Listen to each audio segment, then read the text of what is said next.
Stress, মাথা ব্যথা, জ্বর, সর্দি, কাশি, অনিদ্রার সমস্যা, ঘুম আসছে না, এই সব কিছুর জন্য কিন্তু কোরিয়ানরা এই কুলিং প্যাচগুলো ইউজ করে। জ্বর আসছে, জাস্ট এই কুলিং প্যাচটা মাথায় এইভাবে দিয়ে দিবেন।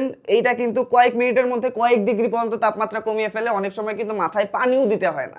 সাইনোসাইটিস, মাথা ব্যথা, মাইগ্রেন, ঘুম আসছে না, টেনশন, কোনো সমস্যা নেই। জাস্ট এই যে কুলিং প্যাচটা কপালে অথবা ঘাড়ে দিয়ে একটু রিল্যাক্স করবেন, দেখবেন যে ঠান্ডা ঠান্ডা চিলিং একটা অনুভূতি হচ্ছে এবং মেন্থল থাকার কারণে দেখবেন যে হালকা ঝাঁঝালো একটা অনুভূতি, আর কিছুক্ষণ পর দেখবেন শরীরটা একদম পুরো রিল্যাক্স হয়ে গেছে, ব্যথাগুলো চলে যাচ্ছে এবং টেনশন কোথায় যেন উড়ে উড়ে চলে যাচ্ছে, মনে হচ্ছে বডিটা পুরোটাই রিল্যাক্স হয়ে গেছে।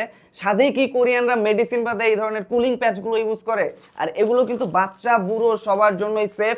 আর এই কুলিং প্যাচগুলোর জন্য কিন্তু এখন আর কোরিয়া যেতে হবে না, পাওয়া যাচ্ছে বাংলাদেশেই আমাদের কাছে। আর যাদের ঘুমের সমস্যা আছে তাদের জন্য কিন্তু এটা ব্যাপক কাজ করে। জাস্ট মাথা অথবা ঘাড়ে লাগিয়ে শুয়ে পড়বেন, দেখবেন যে কিছুক্ষণের মধ্যে ঘুমের রাজ্যে উড়াল দিয়েছেন।